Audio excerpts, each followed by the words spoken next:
I'd like to welcome everyone to our annual Interbranch Council Luncheon for our fellows.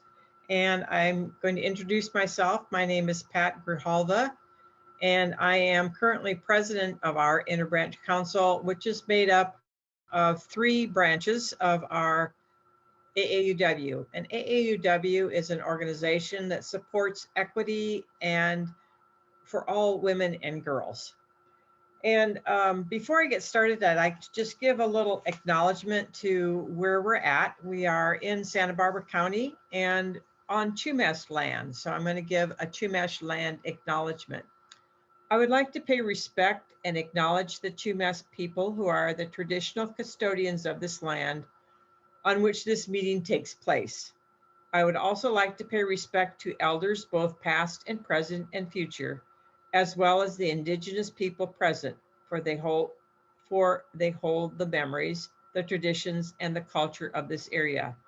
We understand the importance of recognizing this area's history and culture. We appreciate following the Chumash tradition in gathering as a community, growing as a community, and learning as a community. I'd also like to introduce our 3 presidents, and I don't know that you're going to be able to see them, but we have 3 branches. Our first branch is the Santa Maria branch, and the president is Laura Selkin. Our second branch is the Santa Barbara Goleta Valley branch, and the president is Claire Glanblaricum. And the third branch is my own branch, the Lompoc-Vandenberg branch, and our president is Pamela Buchanan. I'd also like to note that we are almost at the end of February, and February has been celebrated as Black History Month. And so we're going to have a little special presentation in a moment. I just want to give you a little quote from Michelle Obama, which says, history has shown us that courage can be contagious, and hope can take on a life of its own. And that was something by Michelle Obama. And then also next week, we start March, believe it or not. And March is Women's History Month. And the theme this year for Women's History Month has been extended from the centennial celebration that we had last year when women gained the right to vote. And so it's valiant women of the vote refusing to be silenced is the theme for 2021. Okay. Next, I'd like to introduce our special speaker. Our special speaker is just going to give us a short presentation is Shakaya Page, and she's from Maple High School. So I'll turn it over to Shakaya.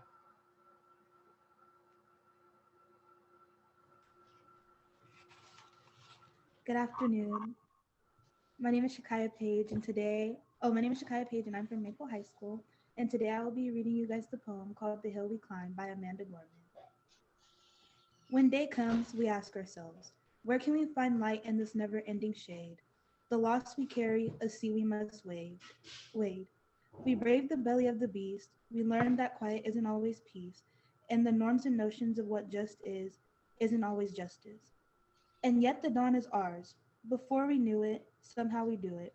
Somehow we've weathered and witnessed a nation that isn't broken, but simply unfinished. We the successors of a country and a time where a skinny Black girl descended from slaves and raised by a single mother can dream of becoming president, only to find herself reciting for one. And yes, we are far from polished, far from pristine, but that doesn't mean we are striving to form a union that is perfect. We are striving to forge our union with purpose, to compose a country committed to all cultures, colors, characters, and conditions of man. And so we lift our gaze not to what stands between us, but what stands before us. We close the divide because we know to put our future first. We must first put our differences aside. We lay down our arms so we can reach out our arms to one another. We seek harm to none and harmony for all. Let the globe, if nothing else, say this is true, that even as we grieved, we grew, that even as we hurt, we hoped, that even as we tired, we tried. That will forever be tied together, victorious, not because we will never again know defeat, but because we will never again sow division.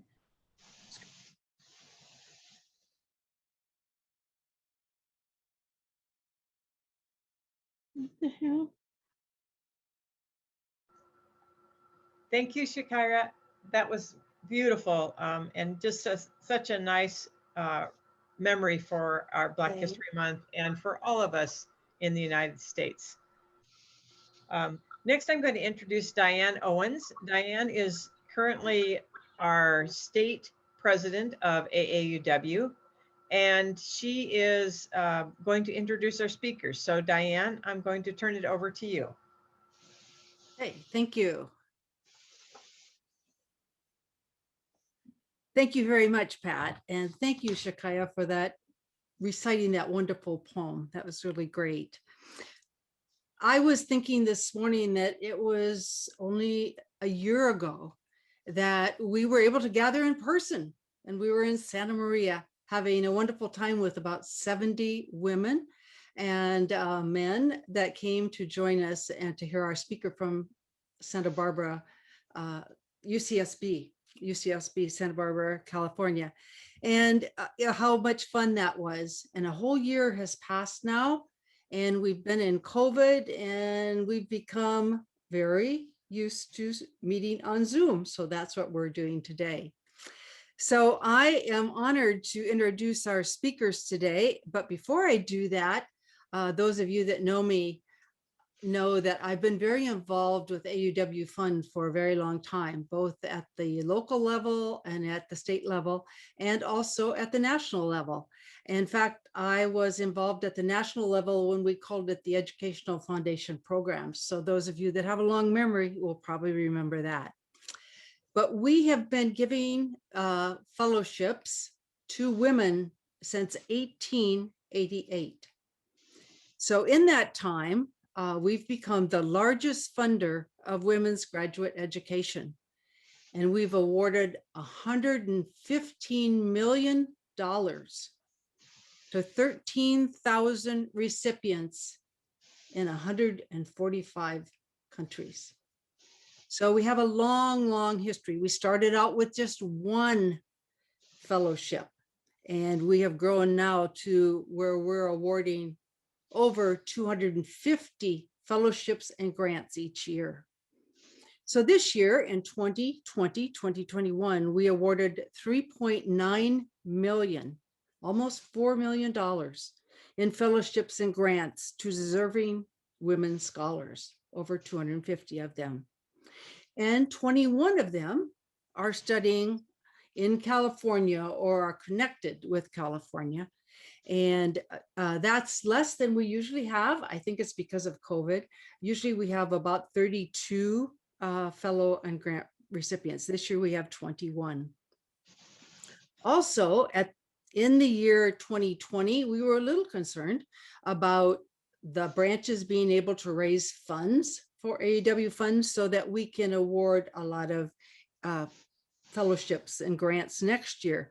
But California branches and the state of California donated $519,000, almost. It was 421.44, if you want to be specific. But it was almost $519,000 that we donated in 2020. So our branches really came through and were able to raise funds with doing lots of work online. And with Zoom, they were able to raise a lot of funds. So we really congratulate all of the California branches, and especially the ones that are listening to this webinar today. So it gives me great pleasure to introduce our two speakers. Before I do that, I want to let you know that if you have a question for the speaker, put it in the Q&A. And then our host, Kari Rosson, will then read the questions after their presentation. So they'll do their presentations first, and then we'll have questions.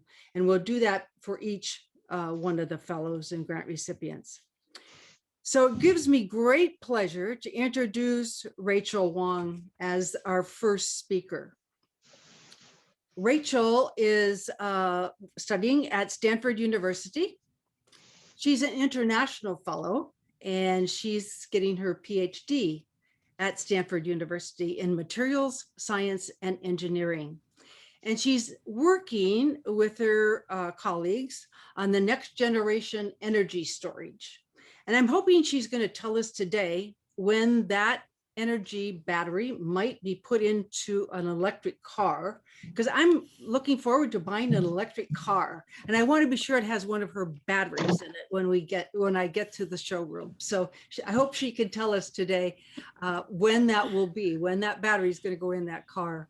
I'm especially interested. One thing we learned when Rachel spoke to us in October is that she couldn't get into her lab because of COVID. She couldn't go to do a lot of work. So she and her colleagues started working on some food science things. So I'm really interested in what happened with that too, because it sounded so interesting.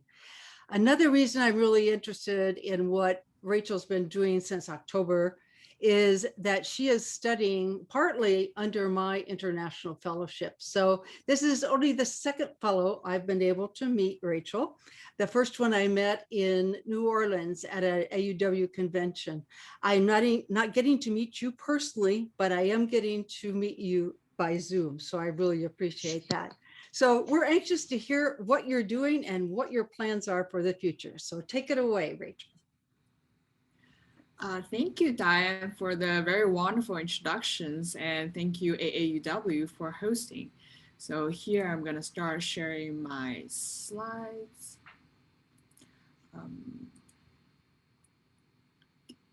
Am I on the correct slide, or am I not on the wrong one? That's correct. Okay, I'm on the correct one. Awesome, great. So hi, everyone. My name is Rachel Huang. I am an international student. Maybe you can tell by my almost not pronounceable Chinese name. I'm currently a PhD student at Stanford University. A little bit about myself. Zhuojun actually means wonderful bamboo skin. So you can see that my parents have very high hope for me to devote my life as pandas food. So when I come to US as an undergraduate student, I realized that my name is almost not pronounceable for everyone. And I gave myself an English name, Rachel, from the very popular American TV show, Friends. And today I'm going to talk about my journey of getting into science, material science to be specifically, learning science from nature and food, which I assume a lot of topics that Dan has already nicely introduced. And then I'm talking about clean energy futures and potentially using clean energy solutions for a better future. So I did my undergraduate study as well in California. I went to US on the first flight to US. It's the first flight that I got to the undergraduate campus at Berkeley.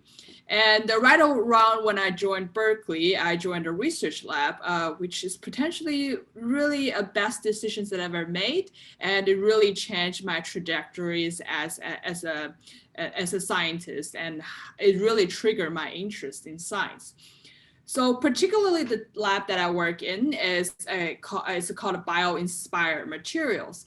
And what do I mean by bio-inspired material? Is particularly we study materials that are from nature that are really brilliantly designed, because if you think about it, evolution for all those years, they really design much perfect materials than a lot of human engineers are capable of. So what we do is that we draw inspirations from a lot of natural materials and then come back and design better engineering materials. So for examples, a lot of us are familiar with butterfly. Spring is coming, you go into flora openings and then there's a lot of butterfly over there. One of the key aspects about butterfly is that the beautiful color on the butterfly is actually not from dyes. The beautiful color from butterfly is actually because they have these interesting structures on the butterfly wings that reflects lights and they interact with lights in a certain way to give out different glow of the butterfly. So next time you see a butterfly that is so beautiful, don't think about the dyes that is on their wing. Think about how beautiful the structures that butterfly is able to generate on their wing. Actually, beyond butterfly, nature is really the perfect engineer that engineers so much color out of many, many living things that is like beetles or peacock or any seashells and caterpillars or fish. They all have this wonderful structural colors to them that helps them to camouflage or mix into any environment. And essentially, us as humans, we learn from all the structural color in terms of how the structures interact with light is actually generating a new field, which is called structural colorings, that has many, many applications for modern day optical experiments and optical engineerings that set up really this that really teach us how we can build structures, interact with light different way to output different signals that we have. So I hope that gives you a good examples of how we can learn from nature and get so much to build the current engineering technology development. Specifically, the projects that I'm working in that lab as an undergrad is that I work on mussels. So it turns out that beyond being a very delicious seafood when you cook it with beer and butter or wine, mussel is really, really capable for its specific functions of sticking on any surfaces. If you go to any marine, you see that there's a lot of mussels on the shores. Sometimes it's actually a $1 million industry to get the mussel off the ship. Because if you don't take the mussel off the ship, the mussel might actually grow into the turbines of the ship that actually generated very big damage for the ship. So this is actually a very big industry to just get the mussels and barnacles off the ship. So what is the lesson that we can learn from this delicious seafood mussel? Well, if you think about it, mussel can grow and stuck itself to almost any surface. And so far, we don't really have any adhesive that works so well and can adhere to any surface underwater that mussel is capable of making itself do. If you have ever played around with Elmer glue as the typical examples of the modern day adhesive, it doesn't really work well underwater. In fact, you can actually wash off the Elmer glue underwater. So exactly how does mussel is able to adhere itself to so many different surfaces underwater is very intriguing. So it turns out that mussel can create certain proteins that adhere underwater. And this protein adheres underwater is making mussels very, very good at stuck to any surfaces.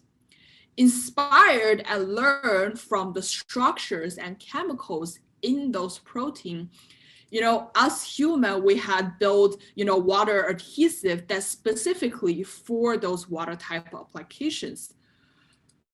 But more towards the biology side of things, one of the key aspects that I was working on is fetal surgery using wet adhesive. So fetal surgery is one of the hardest surgery to perform. But it's also one of the surgeries that's most effective in preventing childbirth defects. However, when you poke a needle through the embryonic sac, unlike any of the other human tissues, it doesn't have the ability to heal back on itself. So once you perform the surgery on the fetus, you need some mechanisms to close off. But here you cannot put stitches because embryonic sac is like this water balloon that is keeping growing and expanding during the pregnancies. So when I was an undergrad, I was working with using proteins from the mussel to developing this glue that is safe for the fetuses in the womb, but can also effectively seal off the embryonic sac after the surgery. And that's really the projects that started me on science and learn from nature, you can discover so much new knowledge. I do want to say that the beautiful science and knowledgeable and knowledge is not only in nature's and marine biology. You can learn them almost anywhere, specifically in a lot of food that we currently eat or a lot of substances that we interact with. So when I started my PhD at Stanford, I had the interest of starting a material science blog that just connects everyday interactions to the material science behind it.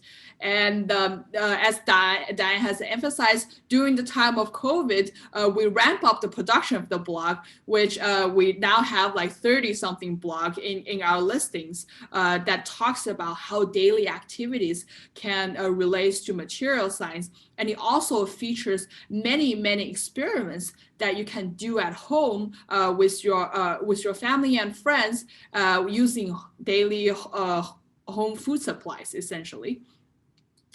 So the blog is called The Big Nano One on Twitter and Instagram, because the Big Nano apparently has been taken. And you can find the link of the blog over here. It's a materialsworld.wordpress.com. And I'll give you guys a pick about what is the content of the blog by showing you guys some of the exemplary blogs that I've been working with. So one of the really fun blogs that we did was how to lift up a cup of rice using just one chopstick and using the friction in the rice to pull a cup of rice away from the ground.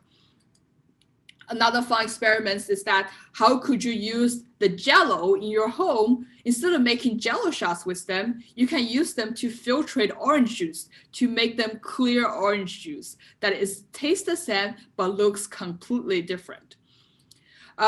We also talk about how can you make those really nice looking mochi that you can buy at Safeways or local grocery stores, and what is the chemistries or the physics that makes them sticky, and how do you turn rice into those sticky mochi pads. One of the favorite one that I did was actually when you mix ginger and milk at exactly a temperature, it will form this gelation that turns into a ginger flavored milk pudding that is very much related to an enzyme that reacts with the milk in the ginger. And you have to hit the temperature right to activate this enzyme. And it was only a 10 Celsius window that if you pass this window, you're not gonna get the gelations. You only get ginger flavored milk. We also did a very detailed analysis of olive oil from all the different grocery store ranges, from Whole Foods, Trader Joe's, Safeway. We analyzed their olive oil contents, and we talk about how could you get the best olive oil from looking at the package, smelling them, or tasting them at home. One of the fun one is that we also soak the egg in vinegars and teach kids to how to make an egg that can bounce off the floor from home using all the home appliances materials. So if you want to follow us, you can you took out your phone and scan those two images, which will take you to the following page on Instagram and Twitter. And of course, this blog, as part of the effort to help kids that is staying at home with very limited resources to scientific outreach, we built this food science blog that is being also highlighted by Stanford News and as well as Stanford STEM outreach centers, where they really commended our efforts to try to make science accessible to everyone during the time of COVID. And parting from this topic of science, parting from the topic of food science, as a PhD student, I actually work on clean energy solutions. So do I need to address the most important issue in our society today is not COVID or politics. The most important issue is actually global warming. Global warming is this ticking clock that is really pushing a lot of policy making, as well as our daily actions. so as a young scientist, I've learned so much from natures, and part of the reasons I want to work in clean energy as a grad student is I want to work on something that can give back to the natures or help to build a better environment. Instead of looking at the overly greenhouse gas emissions and the melting of the ices on the poles is very, very disheartening. So I'll give a bit of introductions about exactly what does it mean for clean energy. So clean energy is essentially energy that can be generated from sources that does not require fossil fuels, because burning of the fossil fuels generate too much greenhouse gases. That is one of the key aspects for global warming. And clean energies would means sources like solar panels that can harvest the solar energy, wind turbines that can harvest the wind energies, or water energies that harvest the water turbine turns from the river stream flowing. I do want to make the point is that achieving clean energy is not a very audacious goal. In fact, California is on the track to be carbon-free by 2045, which means that California will consume zero carbon to generate energies by 2045. And essentially, by that time, most of the cars and the buses on the streets would essentially all be from clean energy power, which means hydrogen or electricity powered clean energy sources. The key points of going into 2045 and having a clean energy future, I want to make it clear that it's not because the challenge that we're currently facing is not because we don't have enough clean energy. Actually, in California, we do have enough clean energy to power the entire California right now. One of the key reasons why we are still having problem with changing from a traditional fossil fuel system to a clean energy system is that clean energy productions are sometimes season and time and date dependent. So you can think of, for California, we have somewhat of a rainy winter. So during the winter time, the solar productions will be dropped down by a lot. And while the summertime, we're producing too much solar that in a lot of times we need to essentially close off the solar panel so we don't produce too much solar energy. So the key right now is not to produce more clean energy. The key right now is figuring out how to effectively storing and transport all this clean energy that we currently have and capable of producing. So one of the most effective way of dealing with the storage and transportations of clean energy is battery. Battery has become the key components of mobilizing the clean energy grid in California, from larger scales like Tesla vehicles or any electronic vehicles to grid level energy storage, where we're using battery to store energy that is generated from those solar farms or wind farms, to smaller scales like just consumer electronics like our iPhones and the Apple Watches. But one of the key problems with battery and why people are hesitated to further use this battery is that battery can really catch fire. I don't think I need to go into too much details in terms of news on how the impacts of the battery catching fire has cast the fears on people to use battery, because they're afraid that once this device is ignited, there's gonna be a catastrophic failures and explosions potentially happens on your hands. And one of the reasons why the battery catches fire is that the battery uses electrolyte to conduct ion. And those electrolytes are made out of small organic molecules that very similar to alcohol, that in room temperature, they can be easily ignited and the flame will just continue going. So one of my work in PhD is that I work on to develop a non-flammable electrolytes that can be as functional or even function better than the current commercially available electrolyte. But one of the pros of this electrolyte is that it is not flammable. So I can show in this video over here, where I show that when you approach the normal electrolyte with a flame torch, you see that the flame can be sustained. But for this novel electrolyte that is non-flammable that I've been working on, the electrolyte only shows slight charring, but not catching on flame.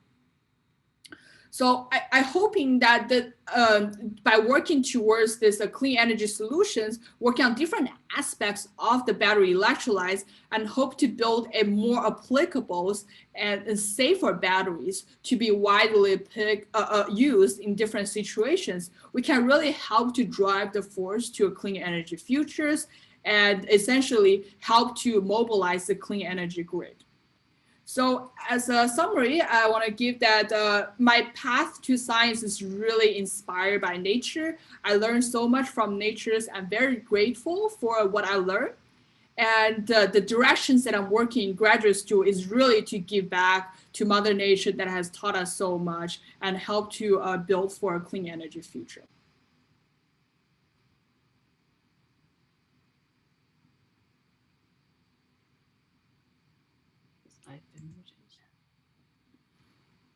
Thank you very much for that, showing us. I love that. Nature to batteries. That's really wonderful. So thank you. Now, do we have some questions, Kari? Yes, this question is for Rachel. Can you comment on the study of the octopi in terms of its ability to instantly camouflage to its various environments, and how can this be applied to industry? I think the octopi has actually also been a key field that is studied in bio-inspired engineering, specifically for military applications of camouflaging and the patterns on the octopi. The colors on the octopi is different from the colors in butterfly. It's not structured color. The colors on octopi is actually from those color pods that is enlarged and shrink down. But learning how they can change the color and learning from how octopi can detect the color in its surrounding without actually looking at the surrounding has been one of the key interests in many fields, specifically for defense purposes, I believe. Thank you, Rachel. Another question. What about the transition to commercialization for the new battery, that non-flammable one, and its timeline? Oh, that's a very good question. Actually, this is one of the benefits of working in the field of batteries, that there is a very hard drive for commercializing technologies that can actually, push forward for a safer and more applicable batteries. If you look at the current commercialization process of novel battery technologies, I think this is very fast, which you're looking at almost a 10-year process from, developing these materials in the lab to after cycles of testing and also working out the manufacturing tricks to produce this in a massive scale. And that is really one of the topics that we work on, we want to work with technologies that we know from the start would be somewhat translatable, which means that we are working with technology that are liquid based, that are compatible with current production line of the batteries. So we're really working with several material criteria in the lab to make sure is that if this is a technology we find suitable for pushing forward for commercializations, it will be a very quick push towards commercialization. Thank you again. Claire asks, thank you so much, Rachel. Your presentation was really inspiring. My question is, do the non-flammable electrolytes work as efficiently as the current electrolytes? Yes, actually, that's one of the criteria for the non-flammables, is that if you build them to be non-flammable, you cannot sacrifice any of the already existing property of the current electrolytes. Otherwise, none of the supplier is going to use your electrolyte thinking that there will be a step down from the property of the battery. In fact, this non-flammable electrolyte, throughout testing, it works better. It works the same with the current electrolytes in room temperature, but because of its non-flammable natures and its non-volatile nature, it can also work at higher temperature range that normal electrolyte actually is not safe to operate in and has unstable operations at that temperature range. Our final question, Rachel, are you seeing efficiency loss with the non-flammable electrolytes? The efficiencies of the current electrolyte has to be reached fairly high. So I think we're essentially through the similar studies that we're conducting comparing this current electrolyte with the non-flammable electrolyte, we're not seeing too much of efficiency loss.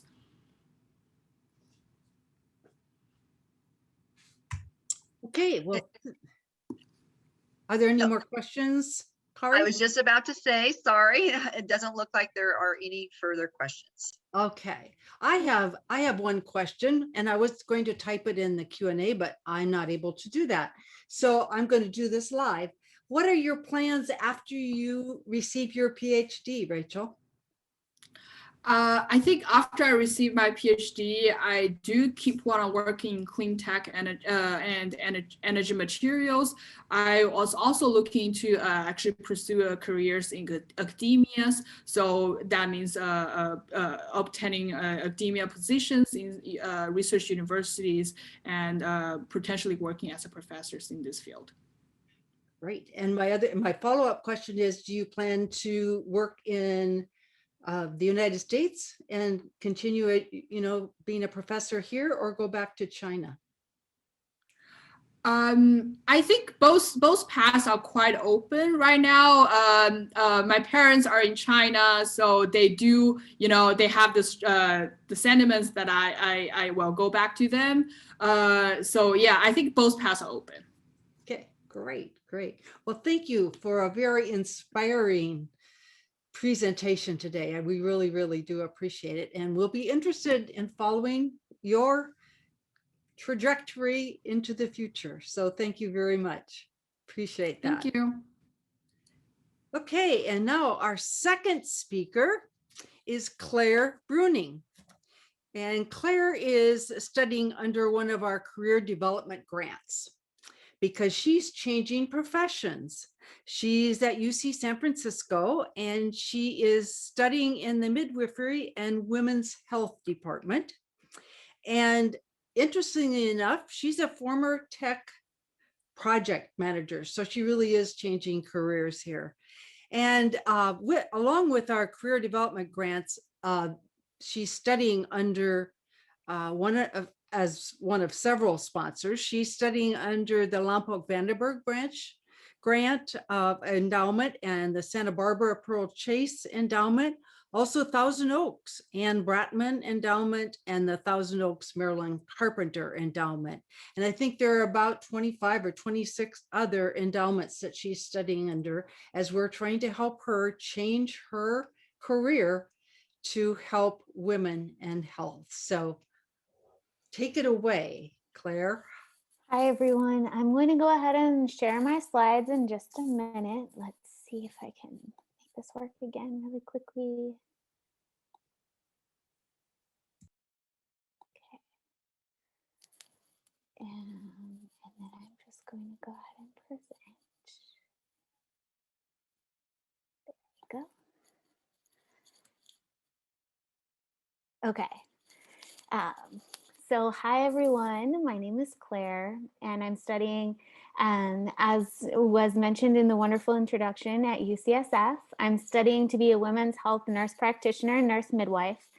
And to start off this presentation, I just wanted to say thank you all so much for your support of my decision to change careers in the studying that I'm doing right now in this master's program. It means so much to me, especially during the time of COVID when we're kind of all a little bit isolated, and this has been going on for some time now.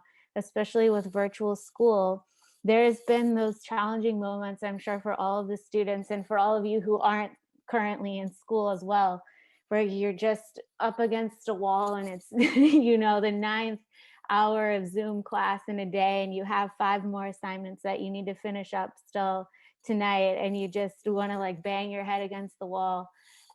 In those moments, it's meant so much to me to know that there's a community of women out there who believe in my goal and who are rooting for me, and who not only financially, but also who believe in what I'm trying to do. So it's been such a huge inspiration. And I've really, even though virtually, and I haven't had a chance to meet very many of you at all, just know that the support that you've given me means so much, and financially as well, to be able to continue during this weird COVID year. So thank you so, so much. I'm so happy to be here and explain a little bit about what I've been doing.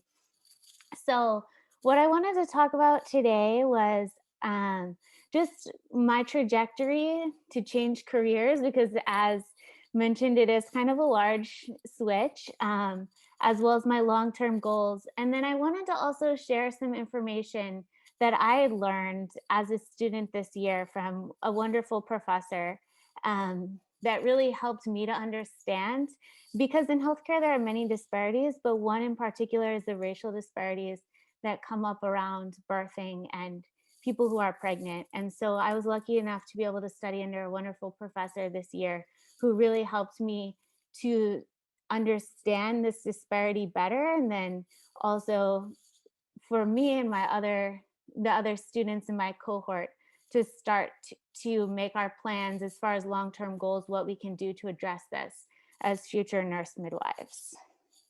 So that's my plan for the next 20 or 30 minutes. So I just wanted to talk first a little bit about myself. So you can see in the middle there, that's my little family. And we had a lot of fun cherry picking last year, so I highly recommend it if no one has done that yet. That's a lot of fun. So about me, I was born in Wisconsin, in north and eastern Wisconsin, which is the little red part of the state that you can see on the right hand part of the slide there.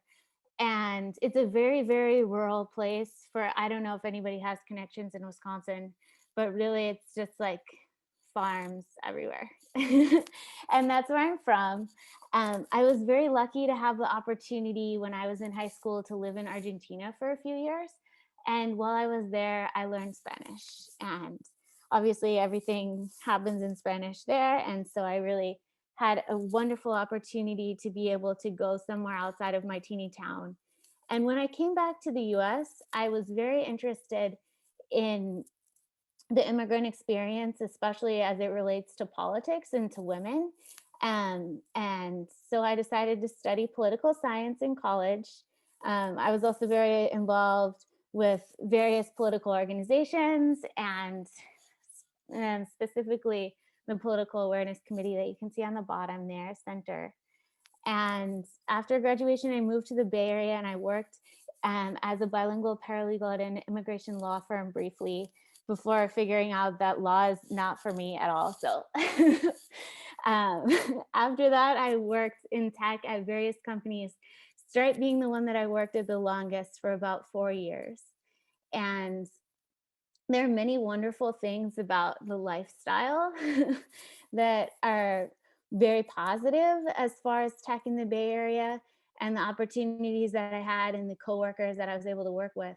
But while I was there, I really felt that I wasn't necessarily doing work that aligned with my values, because I would think about many people and communities that I'd met and these big problems in the world, and my day-to-day, 8+ hours a day, 5 days a week, and much more time if you count that time when you're thinking about ideas in the shower or whatnot. Just your subconscious is just continuing to mull over these work problems, was all about making money for this tech company.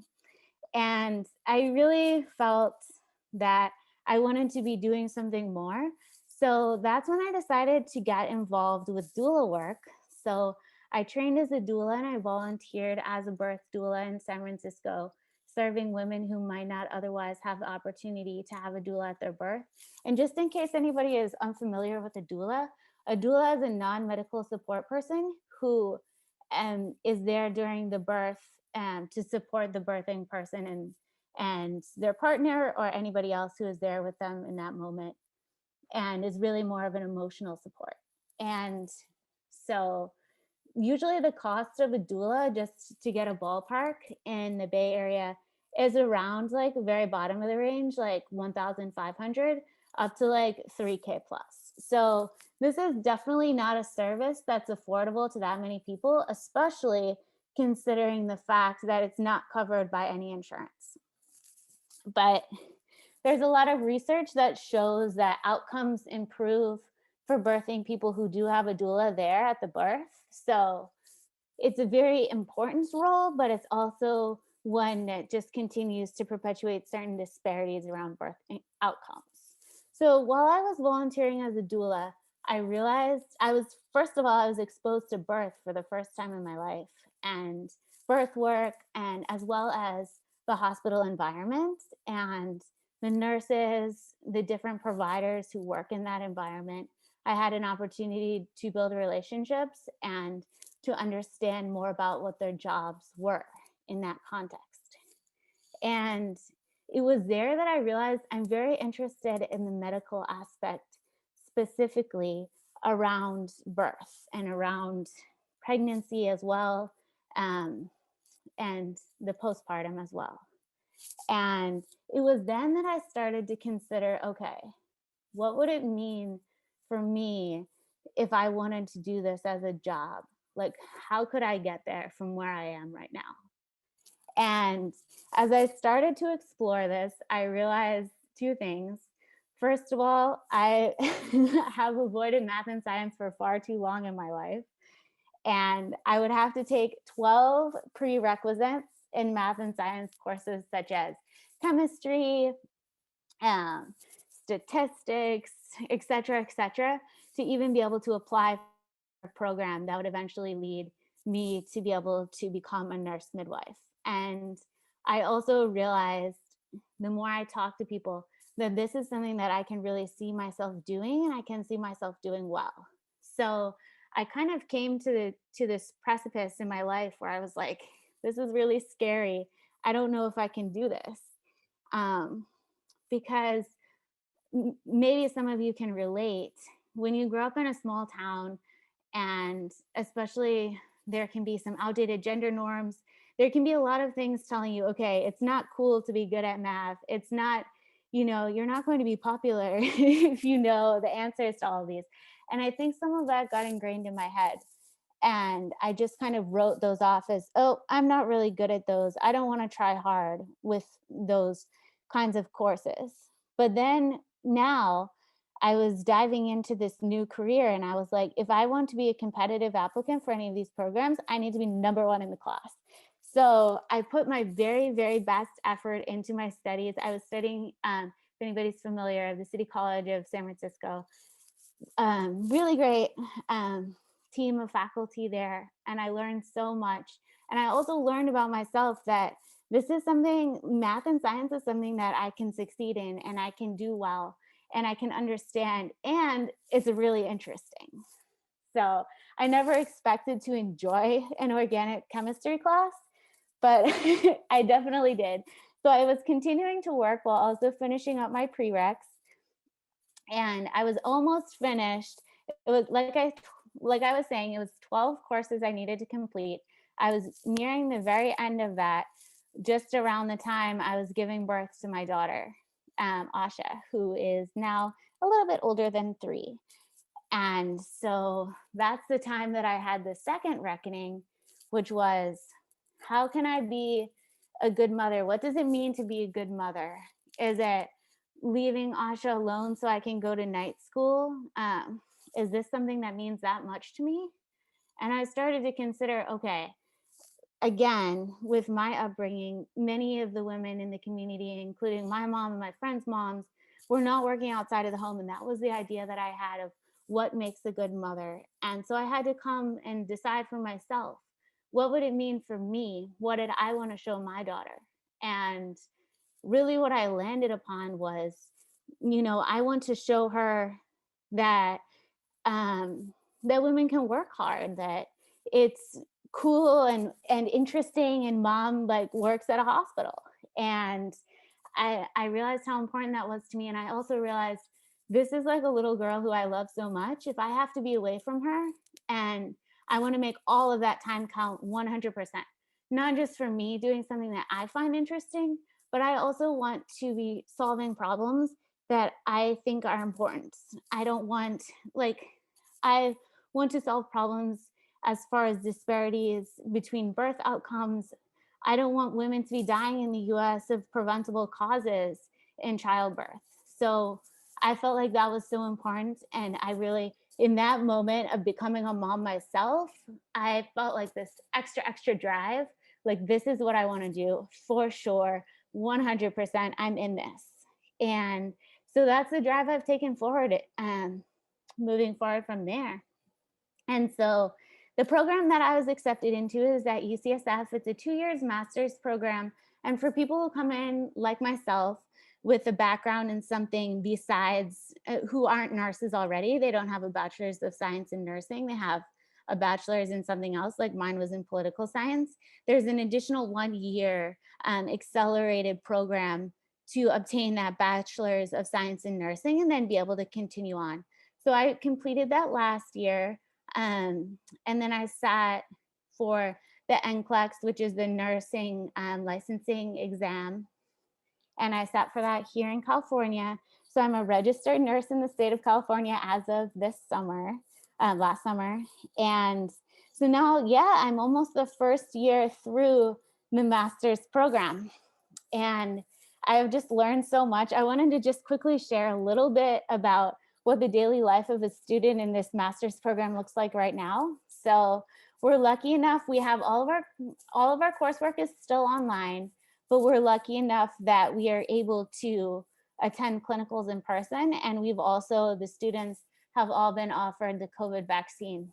So that's really helpful both for the students who are in that clinical setting, as well as for the patients who are a vulnerable population due to immunity changes in pregnancy, and being able to protect those patients that we are looking after as well.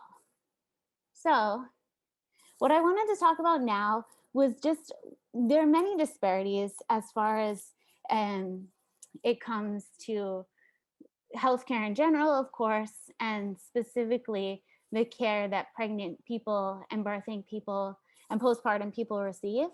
And one of the most important disparities, I think, is around these racial differences in outcomes. So I wanted to just talk a little bit about this and how my understanding and learning about this has helped to frame my long-term goals. So just a little bit of background. In the US, there are a lot of resources, obviously, that go towards healthcare, but unfortunately, there's a real disproportionate and inappropriate distribution of those resources. And as a result, we find that there's a very high cost of maternity care. And a lot of this comes from either failure to implement evidence-based practice or continuing to implement practices that aren't evidence-based, like, for example, episiotomy. There's a lot of research showing that in many, many cases, episiotomy is not appropriate, but we still have a high percentage of episiotomies being performed at certain hospitals, even here in the Bay Area. And there's also a lack of midwives in the US. Many people who would prefer midwifery care are not able to access that kind of care just because there are not that many midwives. And in addition, what we see about the outcomes in the US in general is that if you compare the US to countries which have similar resources as far as financial capital goes, the outcomes in the US are not good. And like I was talking about, there's this really marked race-associated disparities. And these are burdening really disproportionately, especially the Black and Indigenous communities, but also Latinx communities as well. So I think that this slide is really interesting because it shows graphically that really we're not experiencing much improvement in this area at all. I know that this data is from a few years old, like 5 years old, but this is really the most recent data that was available. But we see that the disparities are not decreasing between Black and Indigenous peoples, unfortunately, and the outcomes of white and Hispanic people or Latinx people. And then here, this is also a really striking statistic because no matter how, no matter the actual rate of mortality in a specific state, like for example, California has a lower rate of maternal mortality than some states in the southern United States or some states in more rural areas, for example, or specific hospitals, we still see that there's around the same ratio of those people who are going to die are going to be American Indian, Alaska Native, those Indigenous people, as well as Black people are more likely to die. No matter how many people are dying, it's the same percent of those racial groups which are unfortunately going to be affected. And so what we learned in our school, we talked a lot about this, is why is this happening and what can be done to change this, and how are we as future midwives going to be able to influence these really disturbing trends? And what we kind of came up with was understanding these root causes, and it really starts in racism, which leads to bias, discrimination, and then something that I'm really interested in specifically with my background are the policies and practices that then influence things like type of insurance and access to care that people have. So these are the things that as future midwives and leaders in the healthcare community, we all hope to be able to change, as well as working with individual patients. So a little bit about midwifery. There are many different definitions. One that I really like is from the International College of Midwifery. And just to understand a little bit about the difference between a midwife versus a nurse, or, well, maybe not a nurse, but a midwife definitely versus OB. So midwifery is really about forming a partnership with women to promote health of mothers, infants, and families, respecting the human dignity of women and seeing women as people with full human rights, and advocating for women, especially in a very vulnerable time around childbirth, having cultural sensitivity. And then also, this is a really important piece, there's this focus on health promotion and disease prevention, and viewing pregnancy as a normal life event. So not a sickness, not something that needs to be fixed, but really partnering with the person who's pregnant to understand what their goals are and help to achieve those in the safest way possible. And this slide shows that the US has the lowest midwife to obstetrician ratio of really any of the developed countries here. And it's actually 1/8 of the median. So there's really a lack of providers who are adhering to this model and who have these goals. So for me specifically, my long-term goals, what I would like to do, upon graduation, I'd like to work at a public hospital, one that comes, something such as SF General, if anybody's familiar with it, is a really great hospital, and many of the faculty in my program actually have their clinical practice there. I would love to work and learn, and hopefully also to serve Latinx populations. And in long term, what I would like to do is to open a nonprofit standalone birth center in some area that currently doesn't offer this option to birthing families. I know that there's one here in San Francisco. I think there's one in the North Bay as well, and in many other places in the Bay Area. But outside of the Bay Area, many people that I've talked to at least are not even familiar maybe with what is a certified nurse midwife, is that the same as a licensed midwife? Many people don't know. And why would you give birth outside of a hospital ever? But I think that this could be a really great resource in many, many ways for the community, because as somebody who worked as a doula, volunteered as a doula, I know that it's many of vast majority of birth workers are women, and it's very hard work. Even though the cost of hiring a doula is high, the emotional labor and the time that goes into being a doula is also very difficult. So part of this birth center would be to have a supportive and inclusive work environment for birth professionals, and to lift up those women who are working in those roles and allow for a sustainable type of lifestyle around that. Hopefully to find a way to partner with insurance and to make those services also more available on the patient side.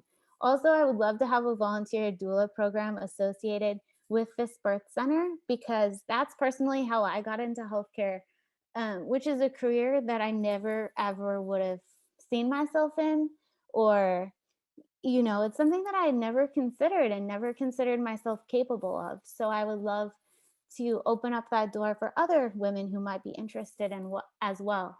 And finally, to serve as a community resource for people and families for classes such as parenting, breastfeeding, early childhood education. All of these are so underfunded in the US and are shown with research to be so critical for the outcomes of children and families, and the future of the US.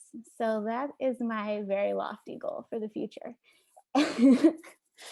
And I see questions are coming in, so I will be happy to answer those.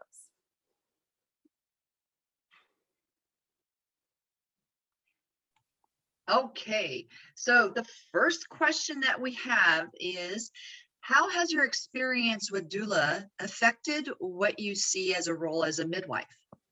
That's such an interesting question. So I think for me, being a doula, you really are working so closely with the patient, with the birthing person and their emotional response. And because you know them ahead of time, you've spent time with them in their prenatal appointments with you, and then you also meet with them postpartum. And it's just like really this emotional support role.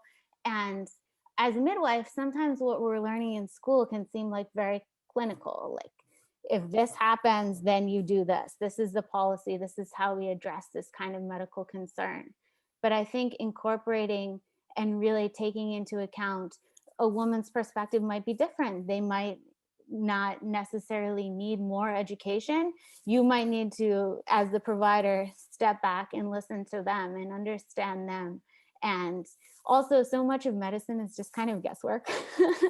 So it's so important as you're trying to solve that clinical puzzle to really listen to the woman. So I think that that's something that I learned to value a lot as a doula. Thank you. Next question. Thanking you for your personal story and taking us through your journey. It's inspiring. I am confident that you are a wonderful role model for so many, especially your daughter. Are there industry standards or certifications for midwives? Do you see that as enabling more people choosing midwifery as a career and more people using midwives? Thank you so much. Yeah, so this is kind of what I was talking about a little bit at the end. So right now there are two kinds of licensing routes for midwives. There are licensed midwives, or LMs, and those midwives are not able to work in a hospital setting. They work in the community. And then there's certified nurse midwives, which is what I'm studying in my master's program. And those nurses are essentially advanced practice nurse practitioners.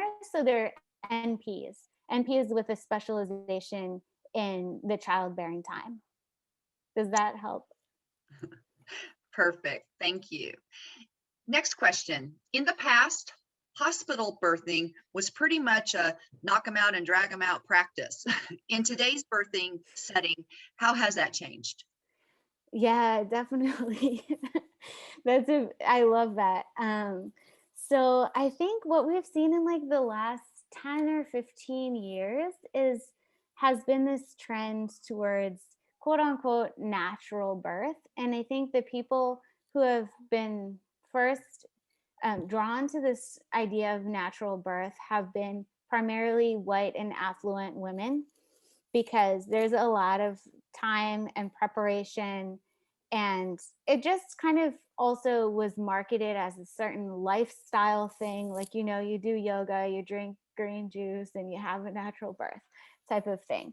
But as more research has come out, we have seen that some of the interventions that have been taking place for quite a long time are not necessarily evidence-based. And so changing up some of those, definitely practice is always changing in all fields and in all areas of medicine. And so always implementing those newest practice guidelines that come out. But as far as overall trends, now many people are, first of all, doulas have become much more mainstream. People are much more informed about birth, I think, and are seeing it, maybe are taking a different kind of interest in it than before. So I think supporting people where they're at has also, it's kind of been like a circular thing, like which came first, people's interests changing and trends changing, or practice standards changing. And I think it's a little bit of both, and then meeting in the middle to serve women in the way that they would prefer during their birth. Very nice. Leda, I think, asked, she says, thank you for telling us about your important work. I apologize if I missed this, but could you talk more about your experience culturally sensitivity as a midwife? Are midwives today explicitly discussing cultural humility? If so, in what ways? Thank you. This is a really good question. I think I can speak to me personally and maybe some of the other people in my program. It's, for example, making sure to address somebody in the language that they prefer, especially if that language is not English, taking the extra time to make sure that there's a translator there available to speak to them, taking into account their specific preferences around the care that they receive, and asking more questions around those preferences and not making any kind of assumptions about what certain people may or may not want to have as part of their experience.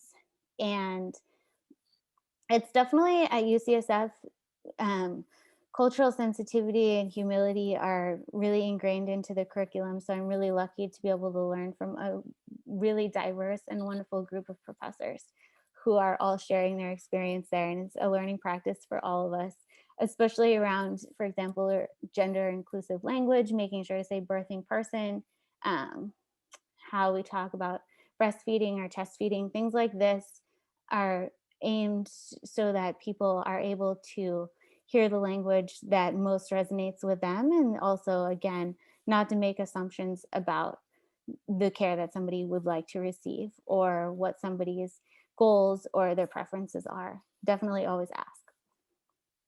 Final question. Are you thinking of staying in California when you are ready to plan the opening of the birth center, or returning to the Midwest where there is also a great need for rural areas? That's a good question. I would love to work with Spanish speakers in particular, because I feel like there are not that many midwives that I've met who do speak Spanish, and that's a skill that I bring to the table. So there are many Spanish speakers in California for sure. If not California, then perhaps the Southern United States is another area that I'm looking at. But that's still a while down the road. I want to have a chance to gain a lot more clinical experience before that long-term goal kicks in. Okay, thank you very much, Claire. That both speakers, both you and Rachel, have been very inspiring. And I come away from these meetings always so glad that I am an AUW member and I can do a little something to contribute to your education and all the other fellows and grant recipients that are studying this year in California and around the country. So thank you very much for sharing your story, and best of luck to both you and Rachel in whatever you decide to do in the future. Thank you very much. And we'll Thank turn you. it back to Pat. I just want to echo Diane's sentiments. It's always so interesting to hear our fellows speak, and it's inspiring to me to know that women have come a long way in their education and their goals. And I was kind of chuckling when Claire said, you know, I was told not to be good at math, or, you know, women were looked at it not being good at math. And as I thought that has to be outdated. You know, it happened to me when I was in school, and that's many, many more years ago than what you have. So I guess we still have a long ways to go as women to improve how women are thought of. But thank you both. I was just inspired by both of you. Rachel, just such interesting work that you're doing. I mean, you are answering questions that I don't even know how to ask the questions. So thank you so much for yours. And Claire, yours was very inspiring too.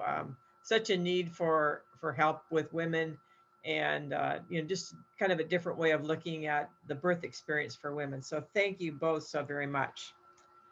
It's sort of odd on Zoom. We can't applause or anything, like there's no applause button, or I guess there's a little hand we can show sometimes, but I know everyone would give you a big round of applause. So again, thank you very much for your presentations, both of you. Now, I guess we're kind of getting near the end. I'd like to introduce Kathy Black next. Kathy is from the Santa Barbara Goleta Valley branch, and she has a little something that she'd like to talk to us about. So Kathy, if you can get spotlighted and probably turn on your video, because your video is not on right now. And you can give your little presentation. It says I can't start it. Okay. Can you hear me? We can hear you now. In order for her to be spotlighted, she has to turn on her video.